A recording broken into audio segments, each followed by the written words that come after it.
tuning in.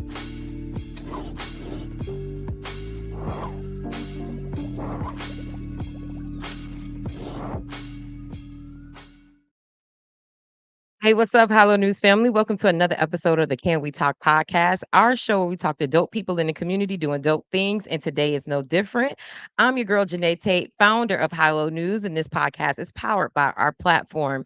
And today we're in the thick of our election coverage, and we're having candidates on telling you why they want you to vote for them. And so today I'm really excited to have our next guest on. You've seen him on the show before. He's a friend to the show, but today he's going to let you know why he should be elected again. And so, without further ado, I would love to welcome to the show Miami Gardens Mayor, Mr. Rodney Harris. Hey, Hey Jay, how y'all are you?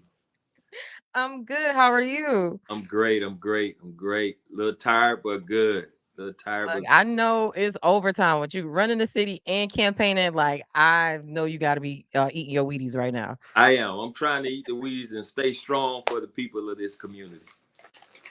I love it. I love it. And that's all about our conversation today of like the people in the community, what you've been doing, and just, if somebody's been under a rock and they're not sure, this is my opportunity. I wanted candidates to come on and just talk about their platform, what they do, and how people to get to know you better. And for me, I would say this like, uh, Mayor Harris is like the coolest mayor. Like Oh, everybody should know that. Like, and it's not even an thank you. endorsement, but like you just doesn't like it doesn't really compare. Like when I see other mayors, it's like you're so cool. Like in the sense Thank of you. like, Thank you. okay, like like a Thank vibe. you. Yeah, it is a vibe being the mayor, man, but it's more of a vibe being able to help people in this community. So that's the Yeah. thing that we take pride in, and we make sure that we try to do on a daily basis is to be that servant that they've asked us to be, and we are just that, a servant leader who's willing to work hard for the people of this community.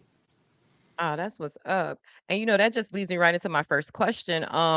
As mayor of Miami Gardens, can you let people know some of the things that you're most proud of that you've accomplished during your term? Because you were elected in 2020, correct? Correct, in 2020. Yeah. And now that was a tough year for a lot of us because it Yes. was during the COVID time. So one thing that I'm proud of, the fact that we were able to handle a difficult situation like the pandemic, and we were able to come out of that still in great shape financially for a city.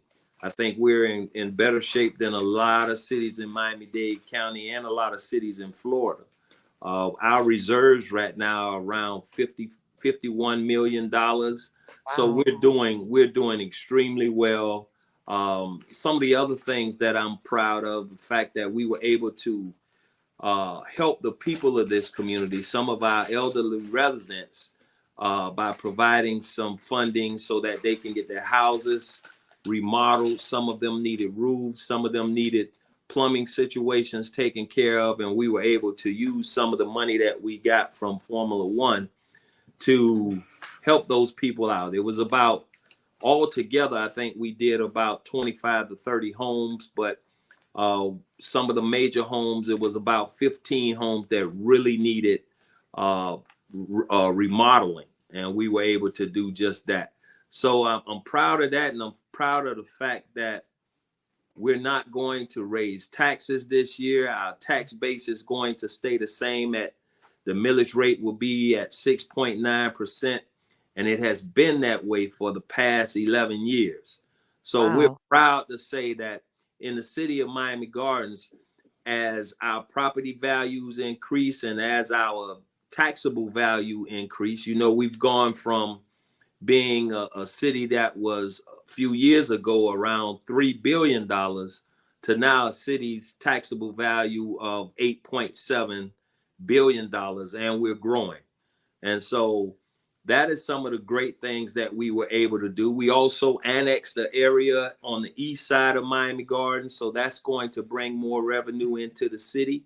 It's a commercial space over by that little location called the office over there. So Oh, okay, okay. yeah, Wow, so so that's now a part of Miami Gardens, that that's area. now part of Miami Gardens now. So that place will generate a lot of taxable value to the city as well. And then, of course, we're building out the 35 acres right next to Walmart. And that is going to just change the whole dynamics of Miami Gardens. The 35 acres will have 2 hotels. It'll have entertainment venues. It'll have restaurants, and that's going to be between 400 and 500 million dollars investment into the city of Miami Gardens, and it's going to generate hundreds, if not thousands, of jobs in that area. And speaking of that area, on July 30th, we're having a construction fair so that we can hire subcontractors, uh, electricians, carpenters, anyone that has skilled labor can come to this construction fair so that they can meet the developers of the 35 acres. And we have asked them to take top priority for our residents who are skilled laborers to have jobs and helping to build out that new Miami Gardens City Center. And so there's some more things that are coming down the pike.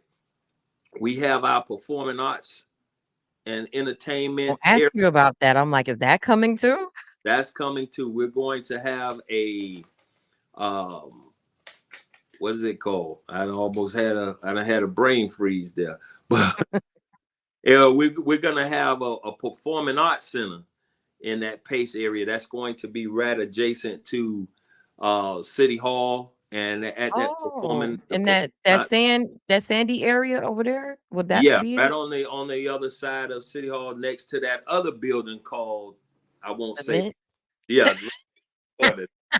and I'm from Miami Gardens. I can say it. I'm from Garrett City. I know where the strip clubs are. yeah, you know what it is. You know what it is. So yeah, in September Oh, that's nice. we're bringing the item for that performing arts center, and Mm, then that's going to have the Performing Arts Center with a black box theater. Also, it's going to be a culinary arts program over there with a STEM program as well. mm. And hopefully, adjacent to that will be maybe a smaller boutique hotel that may be coming up over there as well. So we're doing a lot. Miami Gardens is growing. Miami Gardens is specializing in a lot of different things. We have affordable housing that'll be coming. And when I talk about affordable housing, I'm talking about workforce housing that's going to be coming on the 5 acres that sit across by the U-Haul. Okay. In that area, Oh, it's right going there to be a mixed use of apartments as well as restaurants and on uh, 27th Avenue and yeah, 183rd Street, right right on there. Okay. 7th Avenue and 183rd Street. So that's going to be something that's special that's coming up. And Miami Gardens is a destination city. It's a Yes. city in which people all over the world is starting to ask questions about how we're doing what we're doing. I had a meeting with the Taiwanese government the other day with one of their officials, the Taiwanese Consul General, and he wants us to come out to Taiwan to talk about how the things we're doing here can be implemented in Taiwan. So Oh, yeah. it's That's just major. outstanding how what we've done in these short period of time in 3 years. And then when we look at our general obligation bond that we asked for back in 2014, we're about 75% completed with the general obligation bond projects. All of our parks have been upgraded, and they're innovative, top-notch parks that has programming that is like uh, above anything else. You got the senior center that came up through the obligation bond. That's always packed with our seniors. They have all type of resources there, as well as things to do on any given day. So there's so much happening in Miami Gardens, and we're just excited about being in a position to continue to move the city forward. And I think that's what makes me the most qualified individual. You know, I was a council person for 8 years. I was vice mayor, and then I was the mayor for the past 3 years. I've been a member of, I was the president of the Miami-Dade County League of Cities. I'm Mm. on the board of the Florida League of Cities. I'm also on the board of the Florida League of Mayors, and it's just an incredible opportunity now that Miami Gardens is at the table, and we're doing some things here that people around the country and if not around the world are looking for. Now, we still have our challenges, of course we do. We still have Yeah. our challenges. And some of the challenges that we want to address in this upcoming uh, administration, should I say, that we want to address some of the negative things that have taken place in that. Crime is always going to be an ongoing thing, and we Mhm. have to address that, and we will address those issues, and we partner with. What are some specific ways, that you guys have addressed, like alleviating or trying to like reduce crime under Well, your tenure? some of the things we've done is pertaining to the holistic approach that we try to take. When we asked for the $60 million bond to improve our parks, that gives our children and our elderly residents and the other residents of the city a place where they can go and feel safe, where they can go and walk, they can have family time on our parks. We're almost finished with the Rolling Oaks Park, which is going to be Mhm. our regional park. And on all our parks, we have our real-time crime cameras that'll be on the park to ensure that safety takes place there. And then when you talk about crime, sometimes people commit crimes based on an unmet need. And those unmet needs might be a financial need. So with the with the job creations that we've had over the years, all the new economic development that has taken place, it provides jobs for a lot of our residents. And what we've told any business or organization that's coming into our community, that they have to uh, take under consideration our residents first and foremost to hire. And so things have really been going great in that part. And then our police department have great relationships with FDLE, the ATF, the marshals, the FBI, the state attorney's office. We have our very own state attorney that participates with our police department right here. And we take care of their needs, and they provide us with whatever services we may need from a state attorney's perspective. So there's a lot of things on that level. We have to address the issues of speeding through our community, and Mhm. what we're finding is that a lot of the speeding, Miami Gardens is centrally located. So Yeah. there's access from all over 95, 75, the Turnpike, 826, and people from outside our community may come through the community and they're speeding. We have programs put in place. Excuse me, we were just able to obtain some vehicles, like 4 vehicles that's going to help us with speeding in the community. And we always will address crime. And like I said, it's an ongoing situation. So because they see certain things on television doesn't mean that Miami Gardens is this crime-ridden city. We're not even in the top 10 in the state of Florida or in Miami-Dade County in crime. So Yeah. we are. That's a false impression. People see certain situations. Gun violence is a problem throughout the entire country, not just Miami Gardens. It's a problem through this entire country. And we'll continue, and you'll see some things on the news, and you'll see some things that'll be taking place here in the city of Miami Gardens as it relates to safety. We always will put safety first for our residents. Uh, Yeah.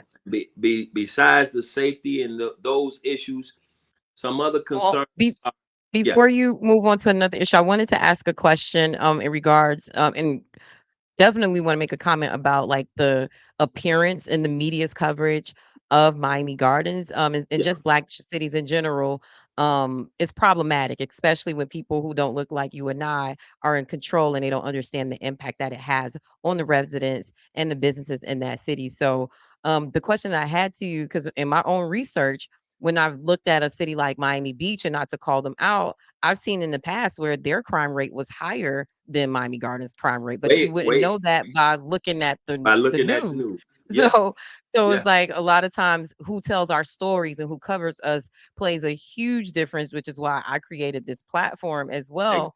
But I wanted to give you an opportunity to talk about the crime rate. Has it reduced under your leadership since you've been the mayor? It has reduced. The crime rate has reduced. Um, those smaller crimes have decreased. Uh, the murder rate, so to speak, has decreased. So it has decreased under our watch. And again, I contribute that to some of the things that we've done in a holistic way, looking at crime in a different pattern. We're looking at it as some people commit crimes for a need that has to be fulfilled, whether it's financially, and we try to address that by creating jobs. We try to create a safer park system for our children, and we have activities for through the summer, winter, spring, and fall for our Mm. kids, after school programs to try to keep them off the streets. And we're doing a program right now in the evening time that Councilman Leon is Saw running that. at now, starting with entrepreneurs, trying to show them how to build brands. And we had a lot of kids. I went over and participated with them the other day, and it's a great program. It's ran by Mr. Carter, who lost his child to King Carter to gun violence in Liberty City. So we're working with organizations like Circle of Brotherhood and some other social service agencies to help us out in those instances. But our crime rate has decreased, and we have to tell our story. Our residents here in this community, when they ask about that, they can't buy into what's being shown on the media. They have to Mhm. see what's happening in the community and then tell our story and be able to stand up for us and say that these things are not happening in Miami Gardens. These things are not taking place in Miami Gardens.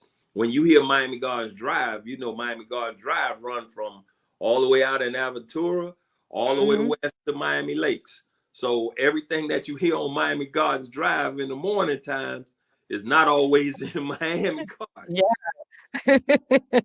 Yeah. No, Yeah. I'm glad you broke that down, because I think the audience, just regardless of who is the elected official, understanding storytelling and what sometimes is portrayed in the media is not actually what the facts reflect.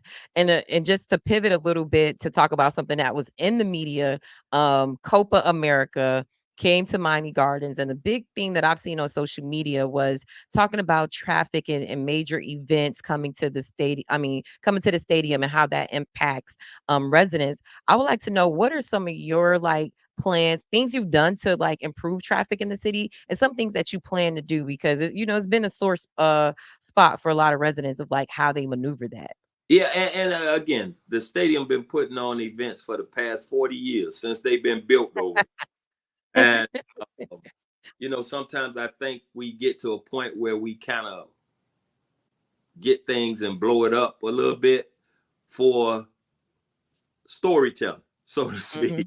Mhm. Uh, we work closely with with Miami-Dade County. We work closely with FHP. We working closely with all the other agencies around. I think for us, what we're going to do after that debacle that took place on Sunday, what we're going to do is sit down with all the powers that be here in the city, not just the city of Miami Gardens, but all of the other agencies that's involved, and to let them know how we handle situations.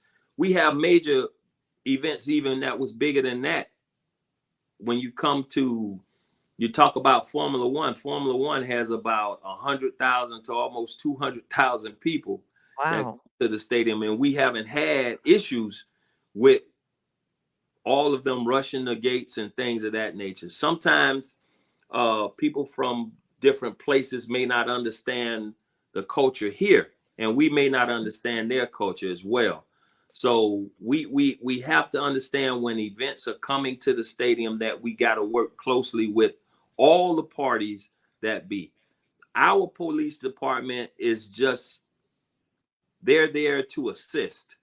We don't have control over what takes place inside the stadium, and we're just there to assist all the other police departments and the Miami-Dade County Police Department. We're there to assist them. What I think we'll probably do, we're going to, not probably, we're going to sit down. Mayor Carver and I have had conversations about it. We're going to sit down and discuss how all of the municipalities, all 34 municipalities, can come be a part of this thing, because the events that take place at the stadium is a regional event.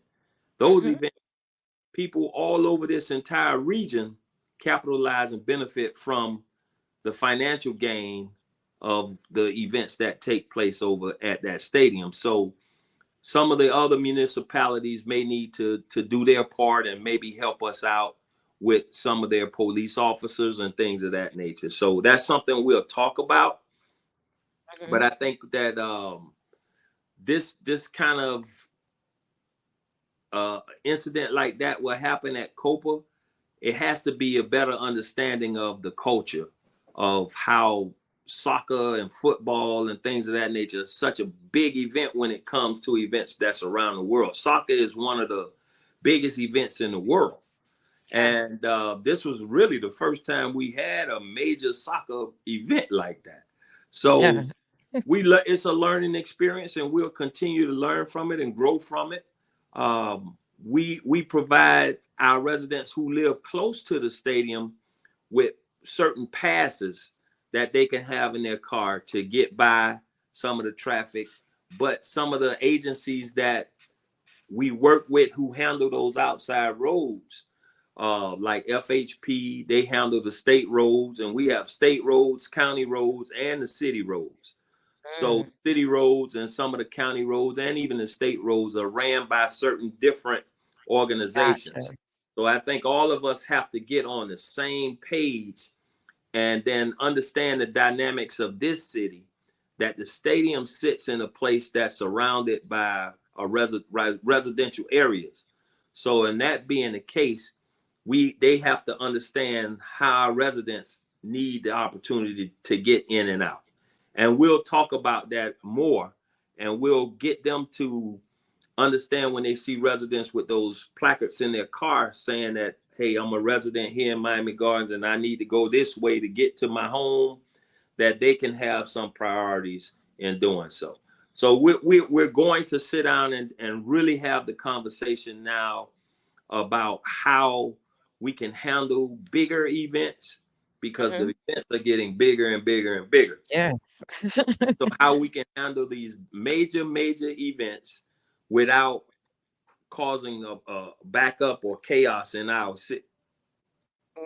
Mayor Harris, a lot of residents, um, and just to be frank, the makeup of Miami Gardens residents, the demographic is predominantly African American, and the people who attended Copa America were of Latinx or Hispanic descent, and so there has always been this racial divide when it comes to the community, just in Miami-Dade and South Florida as a whole. Some of the comments and things that I've seen, and speaking to some residents in Miami Gardens, was they felt like there was a different treatment and what some of the resident I'm not residents, the fans who, destroyed the stadium were able to do. And they saw, like, if it was a black person, they felt like they wouldn't have been able to get away with some of those things, or even like, even when it came to like food and vendors on the street. What do you say to residents who are like, we felt like they got a different type of treatment than we did, or it seemed like they got a little pat on the hand for that really, destructive behavior, when they felt like if it was a event that was predominantly black, it would have been a different outcome. And, we don't have to get into the details of the police relationship with black community, but you get what I'm saying. Like, people felt like it was a different treatment. What do you say to Yeah, that? I don't. People went to jail. There was there was a bunch of people that went to jail at that stadium for the things that they did. On the outside of the stadium, when people were talking about vendors being out there, I think a lot of that has to do with the fact that a lot of those people were from another country that didn't understand what the rules and what the laws were here. And we have to do a better job at communicating what can and cannot take place in our city. And we will do a better job at making sure that people who are coming to the stadium for whatever events understand that. Mhm. Miami Gardens is a diverse city. We turn away nobody. And we are 66% African American and about 33% Hispanic, with those others being from all over the world. So we got a very, very, very diverse community. And everybody here, everybody who comes to Miami Gardens, we have an open door for you. But there are rules that you will have to follow. And again, I think it was just some communication breakdown that took place. And then it was some things, again, about, in my opinion, that some outside agencies don't understand how things work in Miami Gardens. And it's our responsibility to ensure that they know those things before any other bigger events take place at the stadium. Thank you for breaking that down, and I appreciate that. Um, before I let you go, I would like to know, like, your plans. Like, you told us a lot of these amazing things that you've accomplished as from city council member to mayor. What is the picture? What does the future of Miami Gardens look like under Mayor Rodney Harris? What are some of your plans that you'd like people to know about? Well, the future of Miami Gardens is bright. The status of Miami Gardens, again, we went from a few years ago when I first became the mayor of Miami Gardens. I think our taxable value was probably around $5 or $6 billion, and now we're at 8.7 and growing. When the 35 acres get developed and finished, that's going to go up astronomically. It's going to provide a place that I heard the residents during my tenure as a council person and as the vice mayor. And then the past 3 years, we've been able to listen to our residents, and they told us what they wanted to see in the city and where they want to see the city grow to. We're moving in that direction right now. They want to see hotels. They want to see they want to see restaurants in their community. They said they want to have a place that they can call their own and feel proud of. We're providing that for them. They wanted to see their park system carried out. I want to finish what we asked them to provide for us by the $60 million bond. I want to be able to finish those projects by the time I'm out of office in 2028, because I plan on winning this election. And I want to see us finish those projects. I want to see us grow this city to be a world-class city, a destination city where people can live, work, play, and worship and have just the greatest time of their lives right here in Miami Gardens, with the ability to make our residents prosper from what takes place here in our city. So the things that are taking place, our residents are part of it. They are actively involved in this city government. They haven't had a voice for a long time, and they have a voice. And I plan on moving us in the direction. We're going through a strategic plan session right now, and that's going to determine where we're going to be like 30 years from now.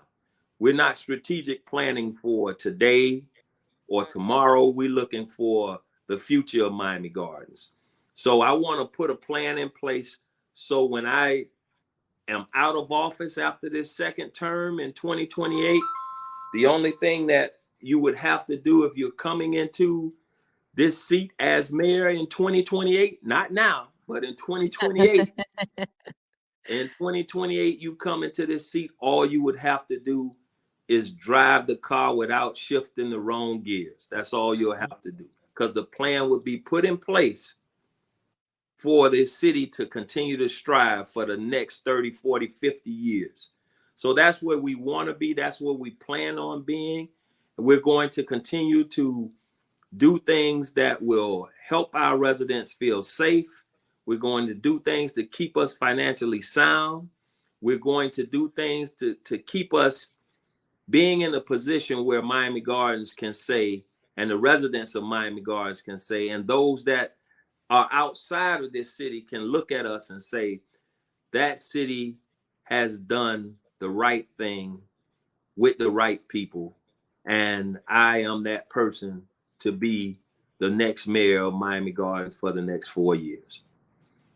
Look, I was about to ask you why do they deserve your vote? You already summed it up for the people.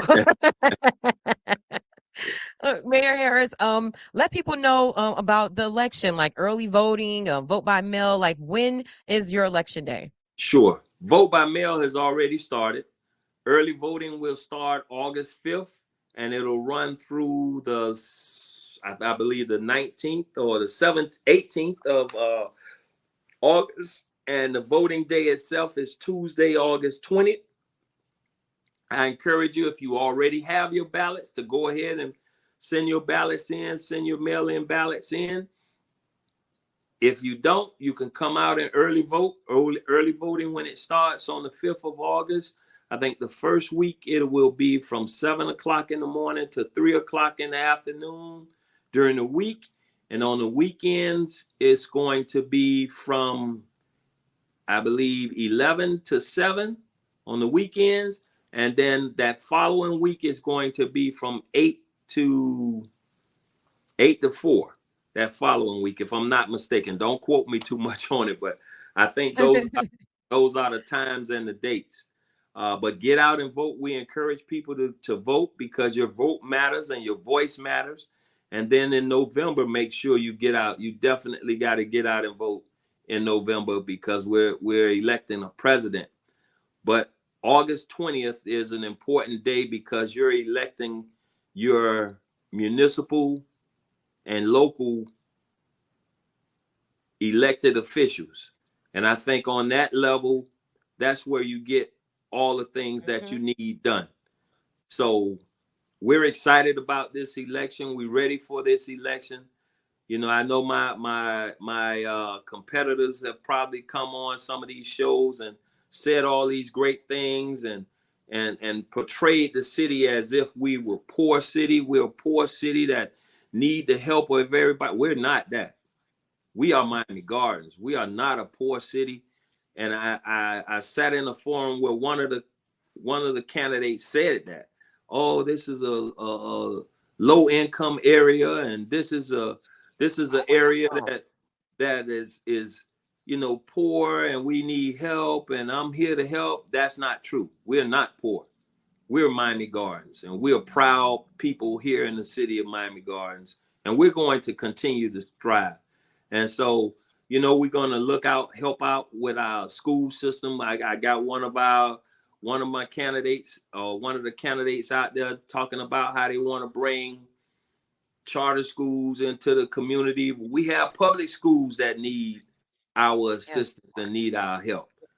So let's not get to a point where we disregard teachers who are in the public school setting to try to create a job for you. So that's not going to happen. That's not going to happen. So we work closely with our school board, and we're making our schools that's here in Miami Gardens some of the top-notch schools. We did scholarships for a lot of students that attend our 2 public high schools here in the city. And we do internships with them. We have students walking around City Hall right now, kids who are interning here and getting a paycheck, working here, and they attend our public schools. So we're doing everything in our power to ensure that the residents of the city of Miami Gardens, again, have the best of resources and have a place where they continually live, work, and play. And those who want to come into our community, we're building this community up for you to even come. but you have to come into this community and then contribute back to what we're doing here in the city. Be a part of the city. Don't just come into our community just to be here because this is a great place. Come here and be a part of it and contribute to it. Thank you. And that was a really, really love how you said all of that. And I saw recently that you were going to be inducted into the Miami Northwestern Hall of Fame. I can't Congratulations. say that too loud. If It's, I put this up, because I graduated from I know. Northwestern, so can I put it up? But I love Carroll City though. But That's I that's love my school. CC. I like Northern Vikings, but I am a bull. I am a bull. As And as a yes, bull, how do you govern as a bull in Chief territory and Viking territory? oh, How do you boy, keep the balance? it's tough. It's tough. But I support my Carol City Chiefs and I On support the my back. Northern Vikings. But that blood inside of me bleed blue and gold. Oh my gosh, you Northwestern Bulls, y'all. Yeah, that's a strong allegiance to that school. Yeah, It's just I'm something in the water. grateful. I am humbled and grateful to have the opportunity to go into the Hall of Fame. When I got the letter the other day, it was really heartfelt. You know, I'm a Liberty City kid at heart. I was born and raised in Liberty City. I still love that area, and I love Miami Northwestern. I love it to the extent where I bleed blue and gold, and I'm proud of it. I know I represent some other schools out here in this area with Carol City and Norland, and they understand. They give me heck all the time about it. They understand and they know because some of their parents, Northwestern started this all out here in Carol City. That's So true. their parents and their grandparents went to Northwestern, and we're just excited that we can coexist and we can get along because we are one. We still are Yes. one. We still Yes. are a group of people that's fighting for our freedoms and our rights. And all of us together, collectively, we can do the things that we need to do, even though we went to different schools or we from different places in the world. We still can come together and be one group. I love it. Thank you, Mayor Rodney Harris, Hollow News family. You've heard it here. Why you well, you should be voting for him. He just laid it all out. Mayor Harris, tell people how they can connect with you, where they can find more information about your campaign. Give them that information now. Well, you can go to Rodney Rod Harris at gmail.com and check us out, rodneyrodharris.com. We have our information on there. You can call us at our office anytime, and I'm always my door is open in City Hall. So if you want to come in and talk about some things, you have some concerns in the city, you can contact my office and we'll entertain your concerns. You may not get the answer you're looking for, but it's going to be the right answer. And are you on social media, Mayor Harris? We are on Facebook. It's Reelect Rodney Harris on Facebook, and then just check us out. Check us out. Thank you so much. I appreciate it. God bless on your campaign and your Thank you. reelection. And thank you for coming to share your story and telling our audience why you should be reelected mayor of Miami Gardens. And Janie, we appreciate you and High Low News. We always appreciate the fact that we have a podcast and an outlet that can sit down and we can talk about whatever it is we need to talk about. We could do it on your show, and we appreciate you. And you got one of the hippest shows in the country, man. So we got to keep supporting you and keep supporting everything that High Low News stands for. So thank you so much. We appreciate you, and God bless you as well. Thank you. I love that cosign. Guys, thank you. Wow, Hello News family. That was an amazing episode with Mayor Rodney Harris telling you all the reasons why you should vote for him this election season. Make sure you keep it locked to Hello News as we'll be interviewing as many candidates as possible on our platform to share with you why they deserve your vote. So As always, go to hallonewsmiami.com. We have all the content for our loyal followers, exclusive content for them there. So go to hallonewsmiami.com, sign up for our email newsletters. You don't want to miss that. That drops every Saturday at noon. New exclusive content in our email newsletter. Also, we're on social media. Follow us on all the things. Um, Facebook, Instagram, Twitter, all the places. Black Planet, MySpace. I'm just playing, but y'all make sure y'all check us out there. And I appreciate y'all for rocking with us for the last 9 years. We were established in 2015. Yeah. 2015, and we're going strong, and I appreciate y'all for allowing us to be and grow into a community that is into a publication that is for the community, and I appreciate you guys. And so until next time, you guys make sure y'all keep it locked. Also, too, candidates, reach out to us. If you want to get on the show or share your platform, we're doing it as a first come first serve basis. As much inventory and capacity that I have, so I'm going to try to do as many as I can as I've done in the past. But let us know if you want to come on and talk your talk.